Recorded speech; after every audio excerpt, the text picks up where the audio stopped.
এই জন্য প্রথম দশকে আমাদের করণীয় হচ্ছে সকল প্রকারের গুনাহ থেকে বেঁচে থাকতে হবে। অন্যান্য সময় তো গুনাহ থেকে বেঁচে থাকা আমাদের কর্তব্য, কিন্তু এই সময়ে আরো বেশি গুরুত্ব দিতে হবে।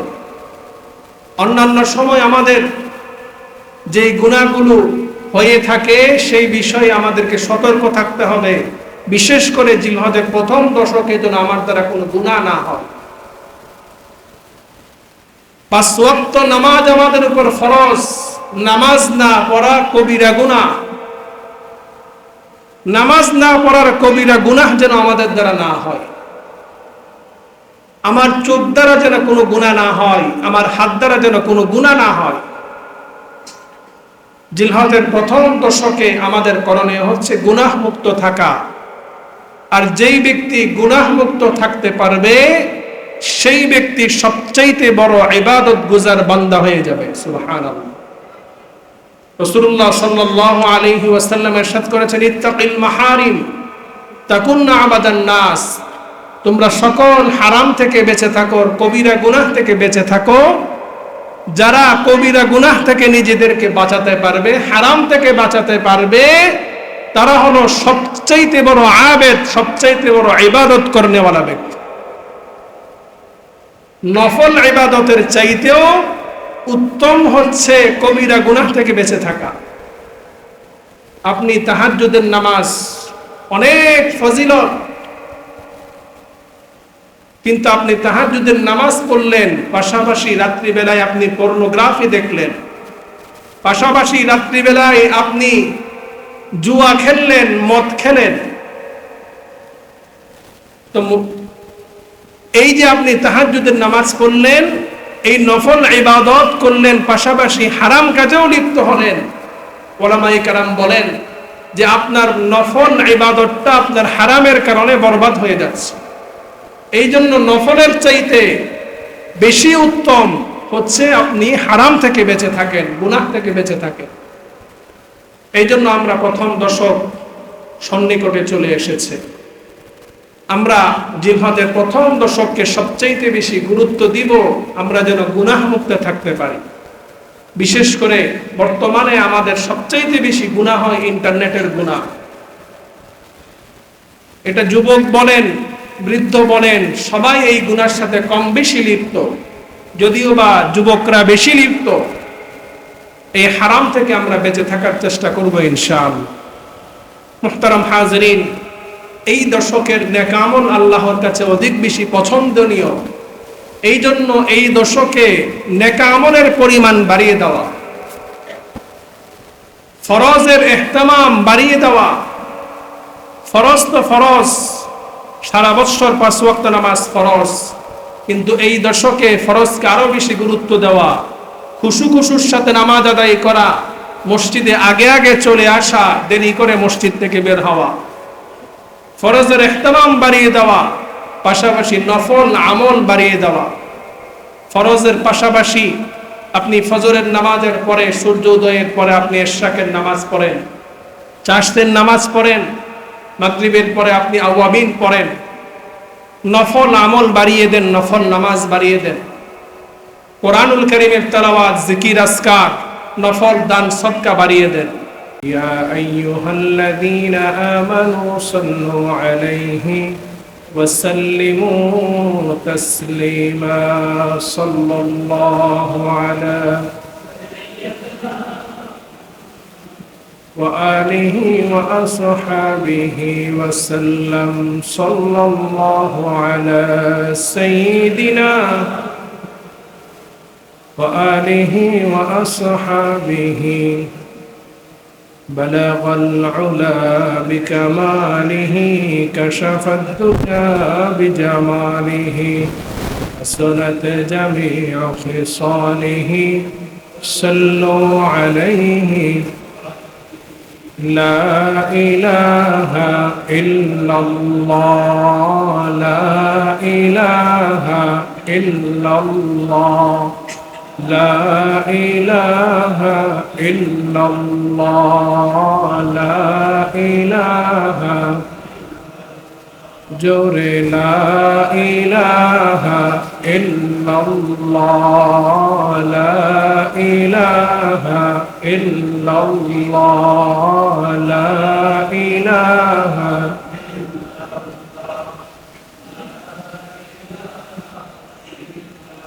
لا إله إلا الله محمد رسول الله صلى الله عليه وسلم سبحانك لا علم لنا إلا ما علمتنا إنك أنت العليم الحكيم ربي زدني علما ربي اشرح لي صدري ويسر لي أمري واحلل عقدة من لساني يفقه قولي اللهم صل على محمد وأنزله المقعد المقرب عندك يوم القيامة اللهم صل على محمد وعلى آل محمد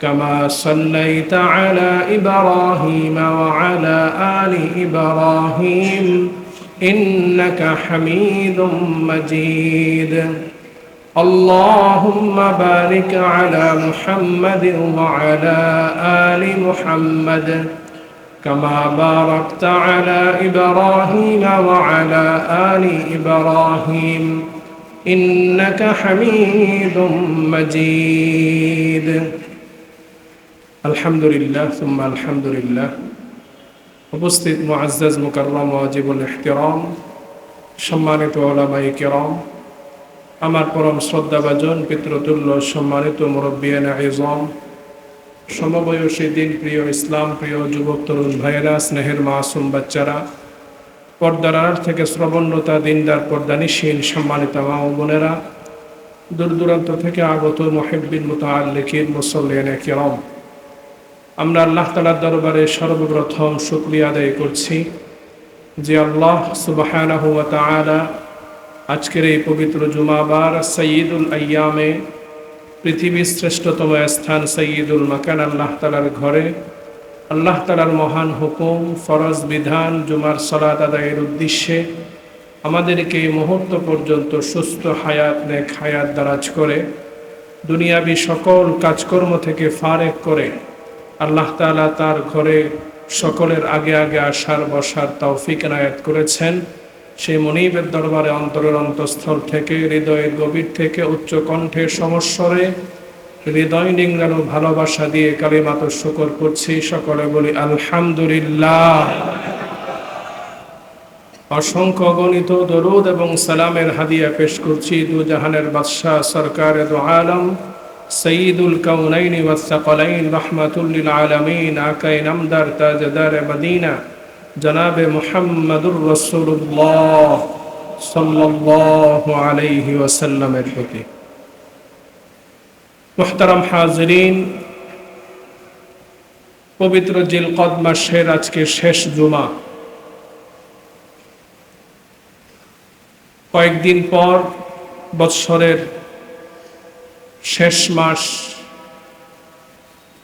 জিলহজ মাস শুরু হবে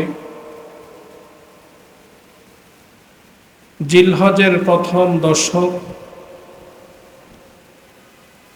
আমাদের জন্য অত্যন্ত গুরুত্বপূর্ণ ইবাদতের একটি মৌসুম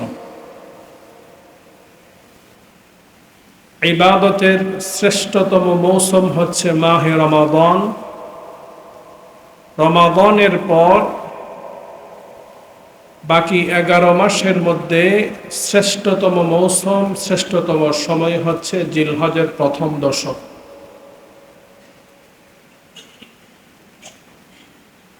জিলহজের প্রথম দশকের গুরুত্ব করণীয় সম্পর্কে আল্লাহ তাআলা যদি তৌফিক দান করেন অল্প সময়ে কিছু আলোচনা করার চেষ্টা করব ইনশাআল্লাহ মুহতারাম হাজিরিন রমাদানুল মুবারক আসলে আমাদের কাছে ইবাদতের একটি গুরুত্ব থাকে যারা অন্যান্য সময় ইবাদত বন্দিগি থেকে বঞ্চিত থাকে তারাও চেষ্টা করে ইবাদত বন্দিগি করার জন্য রমাদান আসলেই আমাদের মাথায় কিছু ইবাদত অটোমেটিক ফিট হয়ে যায়, যে রমাদানে 5 ওয়াক্ত নামাজের পাশাপাশি আমাদেরকে দিনের বেলায় রোজা রাখতে হয়, রাত্রিবেলায় তারাবি পড়তে হয়, তাহাজ্জুদ, কিয়ামুল লাইল, সেহরি, ইফতারি, দান, সদকা ইত্যাদি ইবাদত আমরা রমাদানে করে থাকি। রমাদানের পরে ইবাদতের জন্য সবচাইতে দামি সময়, রমাদানের পরে যেই সময়ের ইবাদত আল্লাহ তাআলার কাছে সবচাইতে বেশি প্রিয়, সবচাইতে বেশি মর্যাদার, সেই সময়টি হচ্ছে জিলহজের প্রথম দশক। সেই দশকে ইবাদতের যে গুরুত্ব থাকা প্রয়োজন ছিল, সেই গুরুত্ব আমাদের মধ্যে নাই। জিলহজের প্রথম দশক আসলে আমরা একটি বিষয় বুঝি যে কোরবানি আসছে, কোরবানির জন্য গরু ছাগল কিনতে হবে, বাজারে বাজারে ঘুরতে হবে। শুধু এই বিষয়টাকেই আমরা বেশি গুরুত্ব দিই। কোরবানির পশু ক্রয় করার পরে কার পশু কার চাইতে সুন্দর, কার চাইতে বেশি, কে দামি ক্রয় করেছে, এটা ফেসবুকে, সোশ্যাল মিডিয়ায় আপলোড দিচ্ছি। একে অপরের সাথে কোরবানির জন্তু নিয়ে আমরা প্রতিযোগিতা করছি। বর্তমান সময়ে এই জিলহজের প্রথম দশকটা আমাদের জন্য এই কাজগুলোই মনে হচ্ছে ইবাদত। অথচ জিলহজের প্রথম দশক সম্পর্কে আল্লাহ সুবহানাহু ওয়া তাআলা পবিত্র কোরআনুল কারীমে সূরাতুল ফজরে আল্লাহ তাআলা জিলহজের প্রথম দশকের কসম খেয়ে এর গুরুত্ব আরোপ করেছেন। আল্লাহ তাআলা সূরাতুল ফজরের প্রথম আয়াতে বলছেন, ওয়াল ফজর ওয়া লায়ালিন আশর ওয়াশ শাফঈ ওয়াল ওয়াতর। আল্লাহ সুবহানাহু ওয়া তাআলা পবিত্র কোরআনুল কারীমে বিভিন্ন স্থানে বিভিন্ন বিষয় নিয়ে কসম খেয়েছেন। আল্লাহ তাআলা কোরআনুল কারীমে যে বিষয়গুলোর উপর কসম খেয়েছেন, সেই বিষয়গুলোর উদ্দেশ্য এই নয় যে আমরা যেমনিভাবে কোনো একটি কথা মানুষকে বিশ্বাস করানোর জন্য কসম খাই। আমাদের কসম খাওয়ার উদ্দেশ্য হচ্ছে আমাদের কথাটা যেন মানুষ বিশ্বাস করে, সত্য হিসেবে মেনে নেই, সেই জন্য আমরা কসম খাই। কিন্তু আমাদের কসমের যে উদ্দেশ্য, আল্লাহর কসমের উদ্দেশ্য সেম নয়। কারণ আল্লাহর যে কোনো কথা, সেটা কসম যুক্ত হোক, কসম ছাড়া হোক, প্রত্যেকটি কথাই 100% সত্য, এর মধ্যে কোনো সন্দেহ নেই। আল্লাহর কথার চাইতে সত্য কথা পৃথিবীতে, আসমানে, জমিনে কোথাও কোনো কথা হতেই পারে না। ওমান আসদাকু মিনাল্লাহি কিলা।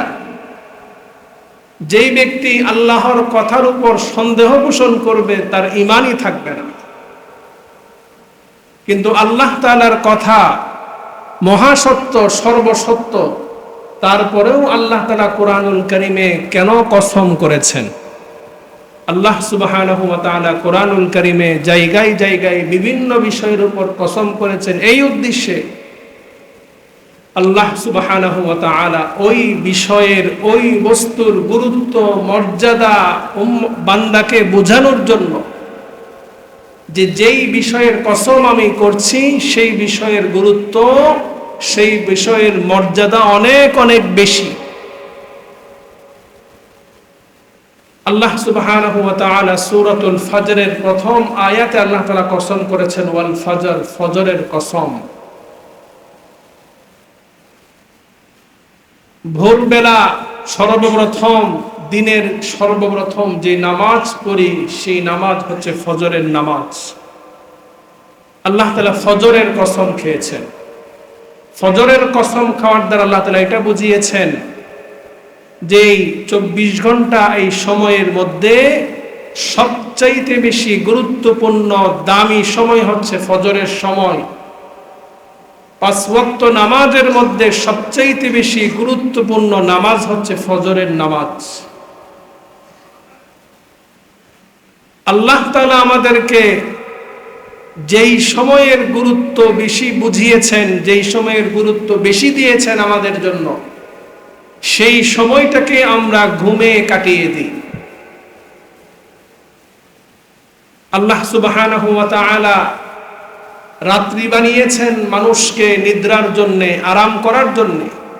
ওয়াজআলনাল লাইলা লিবাসা।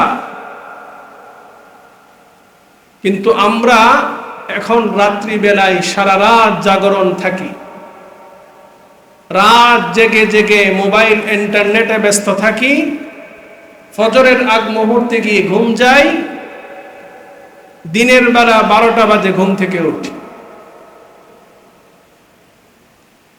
আজকে আমাদের জীবনে বরকত উঠে গিয়েছে, না ব্যক্তি জীবনে, না পারিবারিক জীবনে, না নিজের ব্যবসায়, না নিজের চাকরিতে, না নিজের কর্মে, কোথাও বরকত নেই। বরকত উঠে যাওয়ার মূল কারণ হচ্ছে যখন বরকতের সময়, সেই সময়ে আমরা ঘুমিয়ে কাটাচ্ছি। রাসূলুল্লাহ সাল্লাল্লাহু আলাইহি ওয়াসাল্লাম উম্মতের জন্য স্পেশাল দোয়া করেছেন, আল্লাহুম্মা বারিক লি উম্মতি ফি বুকুরিহা। হে আল্লাহ, আপনি আমার উম্মতকে সকালবেলার কাজের মধ্যে বরকত দান করেন।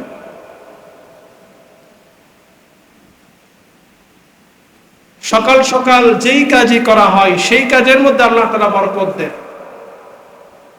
আপনি ফজরের পরে আপনি যদি স্টুডেন্ট হয়ে থাকেন, আপনি পড়ালেখা করেন, অল্প সময়ে আপনি অনেক পড়া শিখে যেতে পারবেন। আপনি ব্যবসায়ী হলে ফজরের পরে আপনার ব্যবসায়িক কাজ শুরু করেন, আল্লাহ তাআলা আপনাকে অল্প সময়ে ব্যবসায়ী বারাকা দান করবেন। ওই সময়টা বরকতের সময়, কিন্তু অধিকাংশ মানুষ আমরা ওই সময় ঘুমে কাটিয়ে দিই। বিশেষ করে বর্তমান যুব সমাজ, যারা আমাদের আগামী দিনের ভবিষ্যৎ, সেই যুব সমাজ আজকে রাত্রি জাগরণ করে তাদের হায়াত ধ্বংস করে ফেলছে। সেই যুব সমাজ আজকে তারা আসক্ত, নেশাগ্রস্ত। শুধুমাত্র যে মানুষ মাদক দ্রব্যের কারণেই নেশাগ্রস্ত হয় তা নয়, বর্তমান সময়ে সবচাইতে বড় নেশা হচ্ছে ইন্টারনেটের নেশা, মোবাইল আসক্তি। অনলাইনে বিভিন্ন গেম, বিভিন্ন জুয়ার মধ্যে আজকে আমাদের যুব সমাজ জড়িয়ে গিয়েছে। বর্তমান সময়ে প্রায় 1.5 কোটি যুবক অনলাইন জুয়ার সাথে সম্পৃক্ত, পাবজি গেম খেলার সাথে সম্পৃক্ত। সারা রাত জেগে জেগে তারা এই সকল জুয়ার সাথে, এই সকল গেমের সাথে তাদের হায়াত বরবাদ করে ফেলছে। যেই যুবক, যেই সন্তান রাত জেগে জেগে পাবজি গেম খেলে, জুয়া খেলে, এই সন্তান দিয়ে, এই যুবক দিয়ে আগামী দিনে আমরা কি আশা করতে পারি? এদের দ্বারা আমরা কি দেশের খেদমত পাবো? এদের দ্বারা ইসলামের কি খেদমত পাবো? এরা তো নেশাগ্রস্ত। এরা হবে ভবিষ্যতে একজনের চাইতে একজন মাদকাসক্ত, একজনের চাইতে একজন বড় চোর, বাটপার, ডাকাত। এছাড়া এদের দ্বারা দেশের কোনো কল্যাণ হবে না, সমাজের কোনো কল্যাণ হবে না, ইসলামের কোনো কল্যাণ হবে না। এই জন্য আমাদের সচেতন হতে হবে, অভিভাবকদেরকেও সচেতন হতে হবে, সামাজিকভাবেও আমাদেরকে সচেতন হতে হবে। আমার এলাকায়, আমার সোসাইটিতে কোনো যুবক যেন রাত্রিবেলায় জাগরণ থেকে তার হায়াতটা সে যেন নষ্ট না করে। অভিভাবক হয়েছেন, সন্তানের হাতে মোবাইল তুলে দিয়েছেন, আইফোন তুলে দিয়েছেন, ট্যাব তুলে দিয়েছেন, ল্যাপটপ দিয়েছেন। এই সন্তান রাত্রিবেলায় কি করছে, কার সাথে কথা বলছে, কোনো খোঁজ খবর রাখছেন না। যুব সমাজ ধ্বংস হয়ে যাচ্ছে এই জুয়ার কারণে। এমনও ঘটনা আমাদের দেশে অহরহ ঘটছে,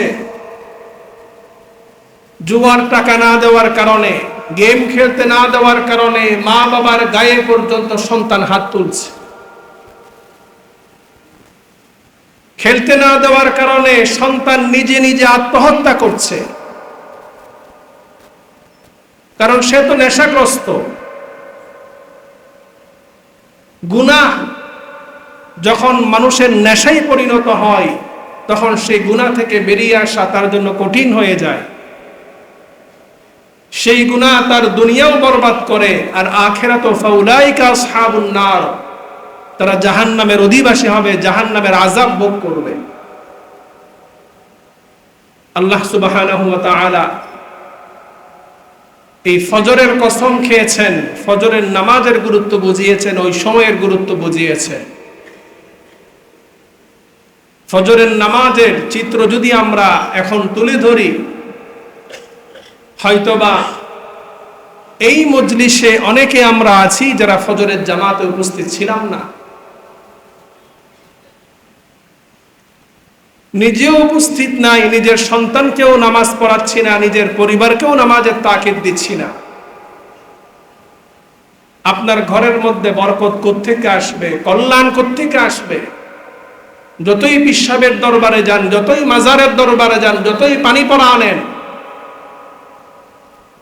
এগুলোর দ্বারা কোনো কাজে আসবে না যতক্ষণ পর্যন্ত রাসূলুল্লাহ সাল্লাল্লাহু আলাইহি ওয়াসাল্লামের আনিত দ্বীনের উপর আপনি না চলেন। আল্লাহ সুবহানাহু ওয়া তাআলা তারপর কসম খাচ্ছেন ওয়ালায়ালিন আশর। তাফসীর ইবনে কাসির সহ বিভিন্ন তাফসীরের কিতাবে আব্দুল্লাহ ইবনে আব্বাস রাদিয়াল্লাহু আনহু সহ অনেক মুফাসসিরিনে কেরাম ওয়ালায়ালিন আশরের তাফসীর করেছেন যে ওয়ালায়ালিন আশর 10 রাত্রির কসম আল্লাহ তাআলা খেয়েছেন। সেই 10 রাত্রি হলো জিলহজের প্রথম 10 রাত্রি।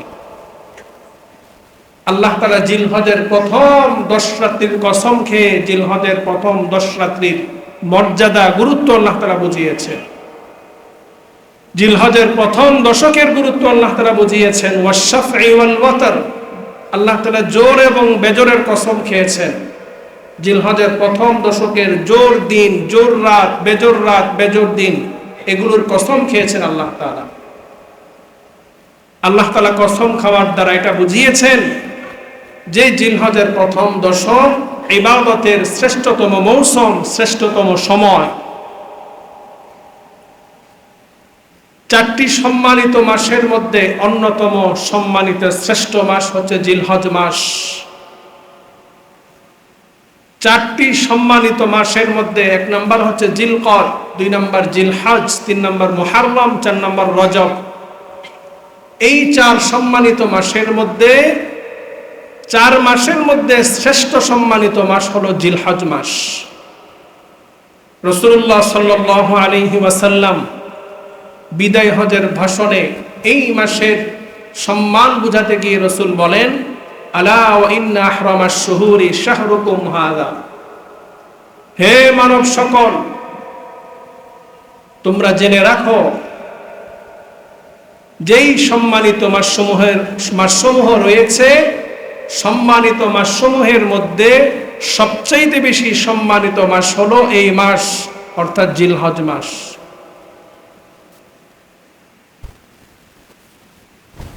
এই মাস, বিশেষ করে এই মাসের প্রথম দশক আল্লাহ তাআলার কাছে সবচাইতে বেশি দামি, সবচাইতে বেশি মর্যাদা।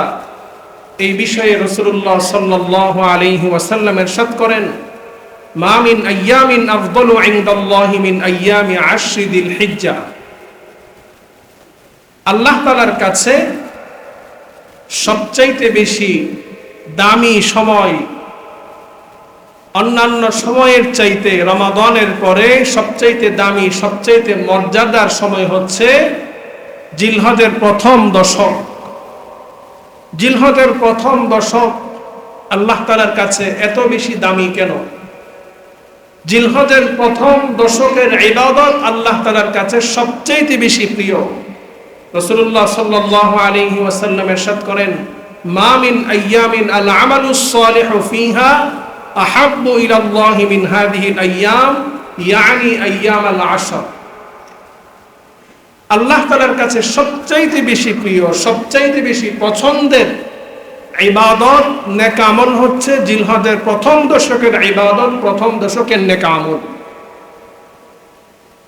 জিলহজের প্রথম দশক এতটা স্পেশাল কেন? বুখারীর যিনি ব্যাখ্যা গ্রন্থ লিখেছেন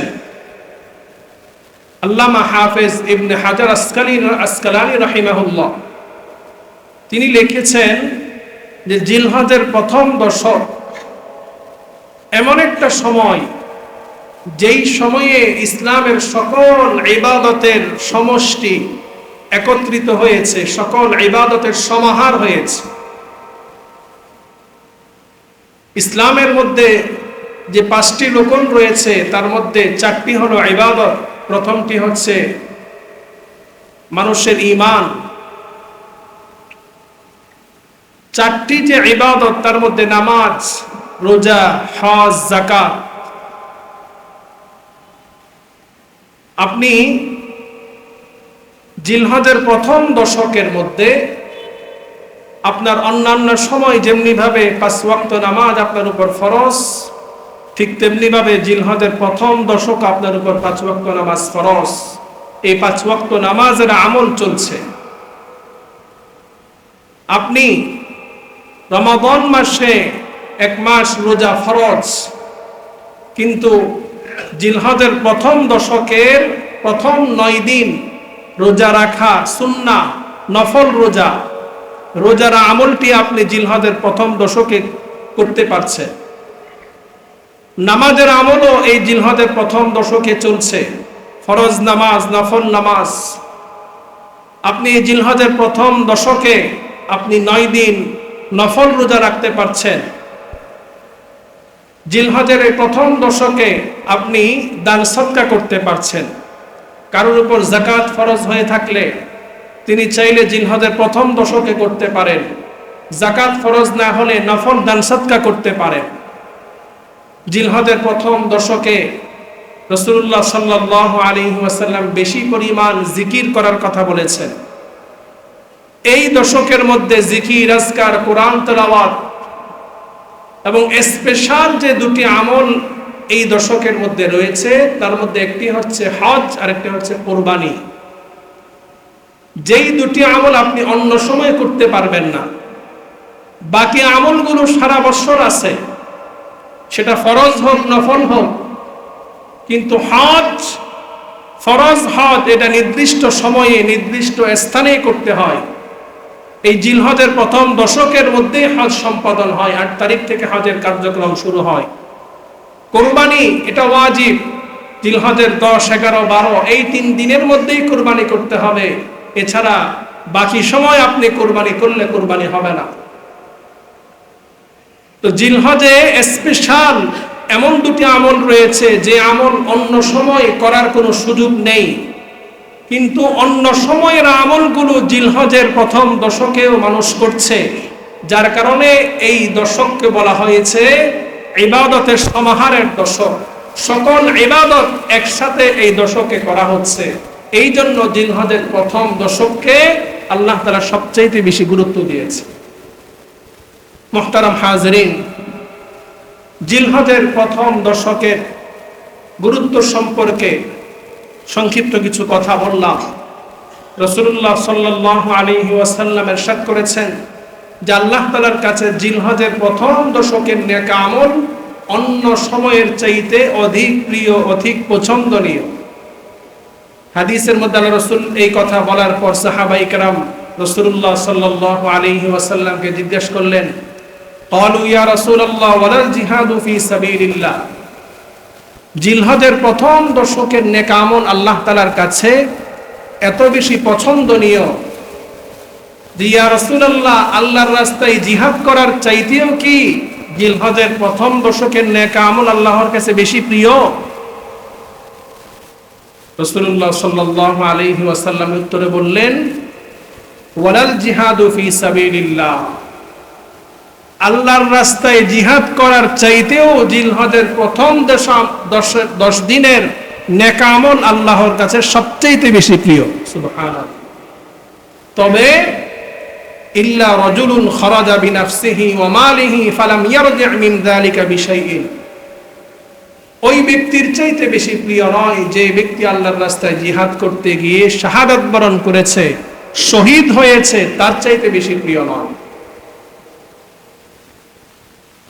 জিলহজের প্রথম দশকের গুরুত্ব কত বেশি, জিলহজের প্রথম দশকে আমাদের কি করণীয় রয়েছে, এই বিষয়ে সংক্ষিপ্ত কথা বলে আলোচনা শেষ করব।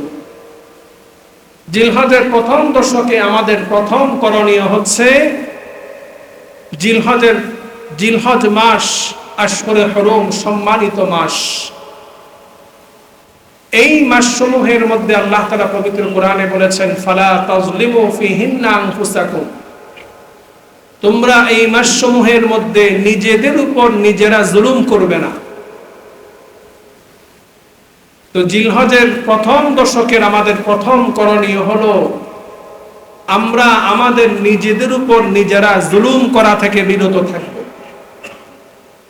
নিজেদের উপর নিজেরা জুলুম করার মানে কি, অর্থ কি? নিজেদের উপর নিজেরা জুলুম করার অর্থ হলো যেই ব্যক্তি আল্লাহর নাফরমানি করে সেই ব্যক্তি নিজের উপর নিজে জুলুম করে। কবিরা গুনাহ করা, সগীরা গুনাহ করা, গুনাহ করা মানেই হচ্ছে নিজের উপর নিজে জুলুম করা। কারণ মানুষ যখন নাফরমানি করে, গুনাহের সাথে জড়িত হয়ে যায়, গুনাহের কারণে সে আল্লাহর আযাবের সম্মুখীন হচ্ছে।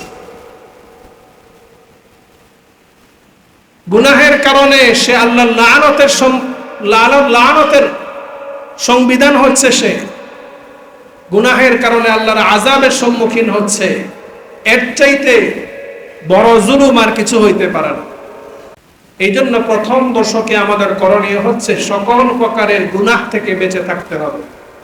অন্যান্য সময় তো গুনাহ থেকে বেঁচে থাকা আমাদের কর্তব্য, কিন্তু এই সময়ে আরো বেশি গুরুত্ব দিতে হবে। অন্যান্য সময় আমাদের যে গুনাহগুলো হয়ে থাকে সেই বিষয়ে আমাদেরকে সতর্ক থাকতে হবে, বিশেষ করে জিলহজের প্রথম দশকে যেন আমার দ্বারা কোনো গুনাহ না হয়। 5 ওয়াক্ত নামাজ আমাদের উপর ফরজ, নামাজ না পড়া কবিরা গুনাহ। নামাজ না পড়ার কবিরা গুনাহ যেন আমাদের দ্বারা না হয়। আমার চোখ দ্বারা যেন কোনো গুনাহ না হয়, আমার হাত দ্বারা যেন কোনো গুনাহ না হয়। জিলহজের প্রথম দশকে আমাদের করণীয় হচ্ছে গুনাহ মুক্ত থাকা। আর যেই ব্যক্তি গুনাহ মুক্ত থাকতে পারবে সেই ব্যক্তি সবচাইতে বড় ইবাদত গুজার বান্দা হয়ে যাবে। সুবহানাল্লাহ। রাসূলুল্লাহ সাল্লাল্লাহু আলাইহি ওয়াসাল্লাম ইরশাদ করেছেন, ইত্তাকিল মাহারিম তাকুন্না আবাদান নাস, তোমরা সকল হারাম থেকে বেঁচে থাকো, কবিরা গুনাহ থেকে বেঁচে থাকো। যারা কবিরা গুনাহ থেকে নিজেদেরকে বাঁচাতে পারবে, হারাম থেকে বাঁচাতে পারবে, তারা হলো সবচাইতে বড় আবেদ, সবচাইতে বড় ইবাদত করনেওয়ালা ব্যক্তি। নফল ইবাদতের চাইতেও উত্তম হচ্ছে কবিরা গুনাহ থেকে বেঁচে থাকা। আপনি তাহাজ্জুদের নামাজ অনেক ফজিলত, কিন্তু আপনি তাহাজ্জুদের নামাজ পড়লেন, পাশাপাশি রাত্রিবেলায় আপনি পর্নোগ্রাফি দেখলেন, পাশাপাশি রাত্রিবেলায় আপনি জুয়া খেললেন, মদ খেলেন। তো এই যে আপনি তাহাজ্জুদের নামাজ পড়লেন, এই নফল ইবাদত করলেন, পাশাপাশি হারাম কাজেও লিপ্ত হলেন, ওলামায়ে কেরাম বলেন যে আপনার নফল ইবাদতটা আপনার হারামের কারণে বরবাদ হয়ে যাচ্ছে।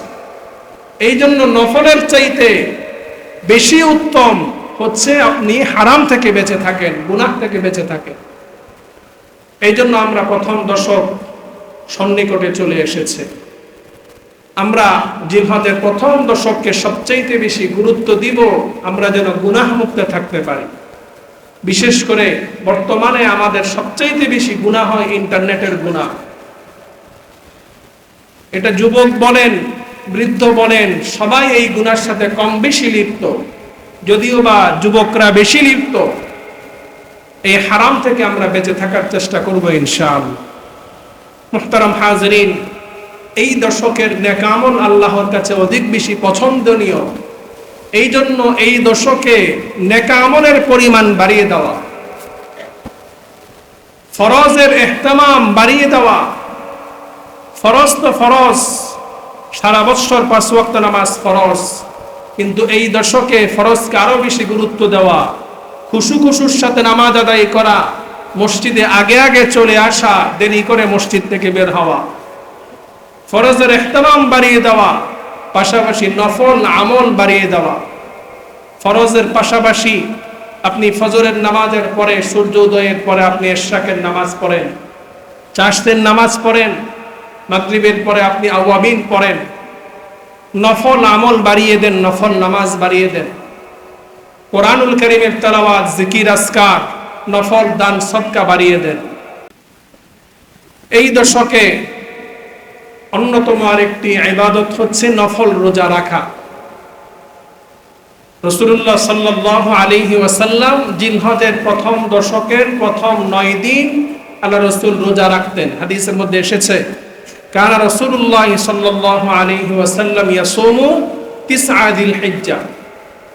রাসূলুল্লাহ সাল্লাল্লাহু আলাইহি ওয়াসাল্লাম জিলহজের প্রথম 9 দিন তিনি নফল রোজা রাখতেন। 10 তারিখ তো কোরবানির ঈদ, ওই দিন তো রোজা রাখা নিষেধ। প্রথম 9 দিন রাসূলুল্লাহ সাল্লাল্লাহু আলাইহি ওয়াসাল্লাম রোজা রাখতেন। আর জিলহজের প্রথম দশকের রোজার ফজিলত সম্পর্কে হাদিসের মধ্যে এসেছে, ইয়াদিলু সিয়ামু কুল্লা ইয়াউমিন মিনহা বিসিয়ামি সানা। জিলহজের প্রথম দশকের এক এক দিনের নফল রোজার সওয়াব, প্রতিদান আল্লাহ তাআলা একদিন রোজা রাখলে সারা বছর নফল রোজার সওয়াব আল্লাহ তাআলা দান করবেন। সুবহানাল্লাহ। তো জিলহজের প্রথম দশকে 9 দিন চেষ্টা করব নফল রোজা রাখার জন্য। 9 দিন যদি প্রত্যেক দিন রাখা সম্ভব না হয়, কমপক্ষে ইয়াউমে আরাফা 9 জিলহজ, ওই দিন কমপক্ষে আমরা নফল রোজা রাখার চেষ্টা করব। রাসূলুল্লাহ সাল্লাল্লাহু আলাইহি ওয়াসাল্লাম বলেছেন, সিয়ামু ইয়াউমি আরাফা ইন্নী আহতাসিবু আলাল্লাহ আইয়ুকাফিরা আস-সানাতা আল্লাতী ক্বাবলাহু ওয়াস-সানাতা আল্লাতী বা'দাহু। যে 9 জিলহজের রোজা, আরাফার রোজা যেই ব্যক্তি রাখবে, আমি আল্লাহর কাছে প্রত্যাশা করি, আশা করি আল্লাহ তাআলা এই রোজার বিনিময়ে তার বিগত 1 বছরের গুনাহ এবং সামনের 1 বছরের গুনাহ আল্লাহ তাআলা ক্ষমা করে দিবেন। সুবহানাল্লাহ। মুহতারাম হাজিরিন, জিলহজের প্রথম 9 দিনের আরেকটি নফল ইবাদত হচ্ছে জিলহজের চাঁদ ওঠা থেকে নিয়ে শুরু করে কোরবানি করার আগ পর্যন্ত এই সময়টুকুন আমরা আমাদের চুল, নখ, গায়ের বিভিন্ন পশম, লোম ইত্যাদি এগুলো কাটা থেকে বিরত থাকবে। এটা একটি নফল ইবাদত, বিশেষ ইবাদত জিলহজের প্রথম দশকের। এই ইবাদতটা সবাই করার চেষ্টা করব, নারী পুরুষ সবাই, এবং আমাদের বাচ্চাদেরকে, শিশুদেরকেও এই আমলটা করানোর চেষ্টা করব। তারা এটার দ্বারা আমলের ট্রেনিং প্রাপ্ত হবে। রাসূলুল্লাহ সাল্লাল্লাহু আলাইহি ওয়াসাল্লাম ইরশাদ করেছেন, ইযা রাআইতুম হিলালা যিল হিজ্জা ওয়া আরাদা আহাদুকুম আন ইউদহি ফালইউমসিক আন শা'রিহি ওয়া আসফারিহি। তোমরা যখন জিলহজের চাঁদ দেখতে পাবে, চাঁদ ওঠা থেকে নিয়ে শুরু করে, এবং যারা কোরবানি করার নিয়ত করেছো, কোরবানির আগ মুহূর্ত পর্যন্ত তোমরা তোমাদের চুল, নখ, গোফ ইত্যাদি কাটা থেকে তোমরা বিরত থাকো। যারা কোরবানি করবেন তারা এই আমলটি অবশ্যই করার চেষ্টা করবেন। পাশাপাশি যারা কোরবানি করব না, যাদের উপর কোরবানি ওয়াজিব নয়, কোরবানি করার তৌফিক নেই, তারাও এই আমলটি করতে পারে। অন্য হাদিসের মধ্যে এসেছে রাসূলুল্লাহ সাল্লাল্লাহু আলাইহি ওয়াসাল্লামের কাছে এক সাহাবী এসে বললেন, ইয়া রাসূলুল্লাহ, আমার কাছে তো কুরবানি করার মতো কোনো কিছুই নেই। আমার কাছে একটি মানিহা আছে। মানিহা বলে যেই জন্তুটি শুধু দুধ দেয়, দুধ দোয়ার জন্য, দুধ খাওয়ার জন্তু। এই মানিহা ছাড়া আমার আর কিছু নেই। আমি কি মানিহা এটা কি কোরবানি করব? রাসূল সাল্লাল্লাহু আলাইহি ওয়াসাল্লাম বললেন, না, এটা কোরবানি করার প্রয়োজন নেই। তুমি একটি আমল করো, সেটা হচ্ছে তুমি জিলহজের প্রথম দশক তুমি তোমার নখ, কান, গোফ ইত্যাদি এগুলো কাটা থেকে বিরত থাকো। কোরবানির দিন যখন কোরবানি হবে ওই দিন তুমি এগুলো কর্তন করো, এগুলো কাটো। এই আমলের দ্বারা ফাযালিকা তামাম উদহিয়াতুকা ইনদাল্লাহ, এটার দ্বারা আল্লাহ তাআলা তোমাকে কোরবানি করার সওয়াব দান করবে। সুবহানাল্লাহ। মুহতারাম হাজরিন, এই দশকের আরেকটি আমল হচ্ছে বেশি বেশি তাকবীর, তাহলিল, তাকবীর এগুলো বেশি বেশি পড়া। রাসূলুল্লাহ সাল্লাল্লাহু আলাইহি ওয়াসাল্লাম বলেছেন, ফাকসিরু ফীহিন্না তাহলিল ওয়াত তাকবীর ওয়াত তাহমিদ। বেশি বেশি আল্লাহু আকবার, লা ইলাহা ইল্লাল্লাহ, আলহামদুলিল্লাহ, সুবহানাল্লাহ, বেশি বেশি এগুলো পড়া, আল্লাহর প্রশংসা করা। বিশেষ করে আল্লাহু আকবার, আল্লাহু আকবার, লা ইলাহা ইল্লাল্লাহ, আল্লাহু আকবার, আল্লাহু আকবার, ওয়ালিল্লাহিল হামদ।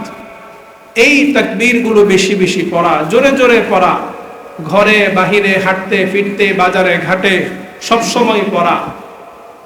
আমাদের সমাজে আমাদের এই তাকবীরগুলো, এই জিকিরগুলো উচ্চ স্বরে পড়তে আমাদের লজ্জা করে, বা কেউ যদি এগুলো উচ্চ স্বরে পড়ে মানুষ তার দিকে একটু বাঁকা চোখে দেখে। দেখেন, আল্লাহ তাআলার বরত্ব প্রকাশ করব, আল্লাহর এই জমিনে আল্লাহর গোলাম হয়ে আমি আল্লাহর বরত্ব প্রকাশ করব। আমার জবান, যেই জবান আল্লাহ আমাকে দিয়েছে, কথা বলার শক্তি আল্লাহ আমাকে দিয়েছে, সেই জবান দিয়ে আমি আল্লাহর বরত্ব প্রকাশ করব, এতে আমার লজ্জা করে। অথচ আমি যখন আমার দলের নামে স্লোগান দিই, আমি যখন আমার নেতার নামে স্লোগান দিই, তখন কিন্তু লজ্জা করে না। আল্লাহু আকবারের ধ্বনি শুনলে এখন কিছু কিছু মানুষ, এখন না, অনেক আগ থেকেই কিছু কিছু মানুষ জঙ্গির গন্ধ খুঁজে পায়। যারাই আল্লাহু আকবারের ধ্বনি দিয়েছে তাদেরকে বিভিন্ন জঙ্গি ট্যাগ লাগিয়েছে। কিন্তু আমাদের দেশের মধ্যে বিভিন্ন স্লোগান আমরা দেখি, শুনি, এগুলো নিয়ে কারোর কোনো মাথা ব্যথা নেই। ইসকনের মতো জঙ্গি গোষ্ঠী, তারা তাদের জয় শ্রীরাম বলে স্লোগান দেয় আমাদের দেশে, এগুলো নিয়ে কারোর মাথা ব্যথা নেই। কিন্তু নারে তাকবীর, আল্লাহু আকবারের ধ্বনি শুনলে অনেকের মাথা গরম হয়ে যায়। আল্লাহু আকবার, আল্লাহর ধ্বনিতে যাদের কলবের মধ্যে জ্বলে, বুঝতে হবে তাদের ঈমান ধ্বংস হয়ে গিয়েছে, তাদের কলব নষ্ট হয়ে গিয়েছে। তারা নামে মুসলমান থাকতে পারে, তাদের কলব নেফাকে ভর্তি, তারা মুনাফিক। মুহতারাম হাজরিন, সাহাবায়ে কেরাম রিদওয়ানুল্লাহি আলাইহিম আজমাইনের জামানায় তিনারা বাজারে ঘাটে যেখানেই যেতেন এই জিলহজের প্রথম দশকে জোরে জোরে তাকবীর বলতেন। আমরা আমাদের ঘরে এই তাকবীরগুলোর আমল করব, নিজের সন্তানদেরকে শিক্ষা দেব, নিজের পরিবারকে আমলগুলো শিক্ষা দেব, আল্লাহর বরত্ব গাইব। আল্লাহ তাআলা আমল করার তৌফিক দান করুক। মুহতারাম হাজরিন, এই দশকে যার যতটুকু তৌফিক আছে বেশি বেশি চেষ্টা করব দান সদকা করার জন্য, এবং বিশেষ করে কিয়ামুল লাইল, তাহাজ্জুদের আমল করার জন্য। আল্লাহ রাসূল সাল্লাল্লাহু আলাইহি ওয়াসাল্লাম ইরশাদ করেছেন, যারা এই দশকে রাত্রি জাগরণ করে তাহাজ্জুদের নামাজ আদায় করবে, রাত্রি জাগরণ করে ইবাদত বন্দেগী করবে, আল্লাহ রাসূল বলেন বিকিয়ামি লাইলাতুল কদর, লাইলাতুল কদরের রজনীতে জাগরণ করলে যে সওয়াব, আল্লাহ তাআলা সেই সওয়াব দান করবে। সুবহানাল্লাহ। জিলহজের প্রথম দশকের একটি গুরুত্বপূর্ণ ইবাদত হচ্ছে কোরবানি করা।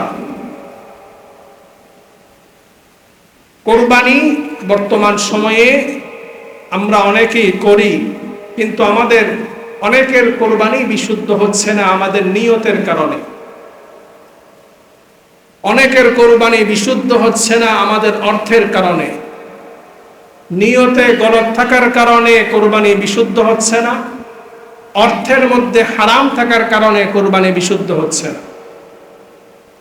কোরবানি করার সময় মানুষকে দেখানোর জন্যে, মানুষের বাহবা পাওয়ার জন্যে কোরবানির পশু, সুন্দর পশু ক্রয় করে ফেসবুকে আপলোড দিব, মানুষের কাছ থেকে প্রশংসা পাবো, সমাজের মানুষ বাহবা দিবে, এই আশায় যদি আপনি কোরবানি করেন আল্লাহর দরবারে কবুল হবে না। হারাম টাকা দিয়ে, সুদের, ঘুষের, চুরির টাকা দিয়ে আপনি কোরবানি করেন, যত বড় কোরবানি গরু কোরবানি করেন না কেন আল্লাহর দরবারে কবুল হবে না। এই জন্য যারা আমরা কোরবানি করব, প্রথমে নিয়তটাকে বিশুদ্ধ করি। একমাত্র কোরবানি করব কার সন্তুষ্টির জন্য?